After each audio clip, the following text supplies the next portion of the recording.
اور جب وہ لوگ یوسف کے پاس پہنچے تو یوسف نے اپنے حقیقی بھائی کو اپنے پاس جگہ دی اور کہا کہ میں تمہارا بھائی ہوں، تو جو سلوک یہ ہمارے ساتھ کرتے رہے ہیں اس پر افسوس نہ کرنا۔ پھر جب ان کا اسباب تیار کر دیا تو اپنے بھائی کے تھیلے میں آپ خورا رکھ دیا۔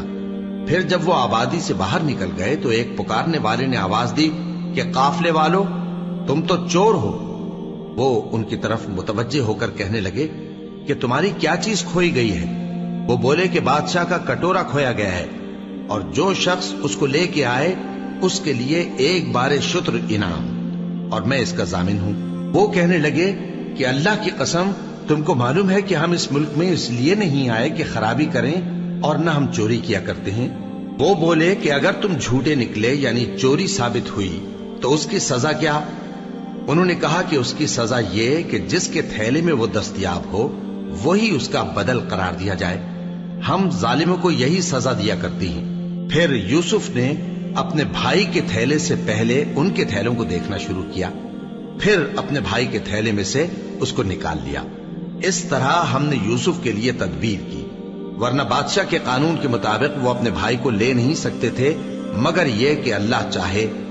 ہم جس کے چاہتے ہیں درجے بلند کرتے ہیں، اور ہر علم والے سے بڑھ کر ایک بڑا علم والا ہے۔ برادران یوسف نے کہا کہ اگر اس نے چوری کی ہو تو کچھ عجب نہیں کہ اس کے ایک بھائی نے بھی پہلے چوری کی تھی، مگر یوسف نے اس بات کو اپنے دل میں مخفی رکھا اور ان پر ظاہر نہ ہونے دیا، یعنی زیر لب کہا کہ تم بڑے برے ہو، اور جو تم بیان کرتے ہو اللہ اسے خوب جانتا ہے۔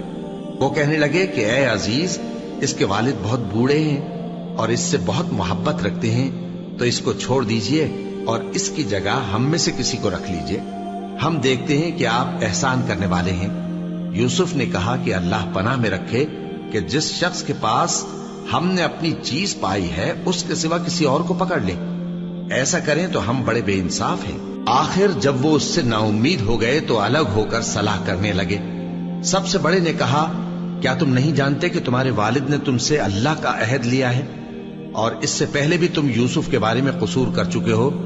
تو جب تک والد صاحب مجھے اجازت نہ دیں میں تو اس جگہ سے ہلنے کا نہیں، یا اللہ میرے لیے کوئی فیصلہ کرے، اور وہ سب سے بہتر فیصلہ کرنے والا ہے۔ تم سب والد صاحب کے پاس واپس جاؤ اور کہو کہ ابا، آپ کے صاحبزادے نے وہاں جا کر چوری کی، اور ہم نے تو اپنی دانست کے مطابق آپ سے اس کے لے آنے کا عہد کیا تھا، مگر ہم غیب کی باتوں کے جاننے اور یاد رکھنے والے تو نہیں تھے، اور جس بستی میں ہم ٹھہرے تھے وہاں سے یعنی اہل مصر سے اور جس قافلے میں آئے ہیں اس سے دریافت کر لیجئے، اور ہم اس بیان میں بالکل سچے ہیں۔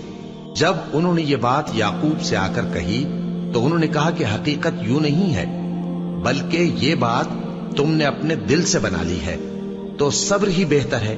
عجب نہیں کہ اللہ ان سب کو میرے پاس لے آئے، بے شک وہ علم والا ہے، حکمت والا ہے۔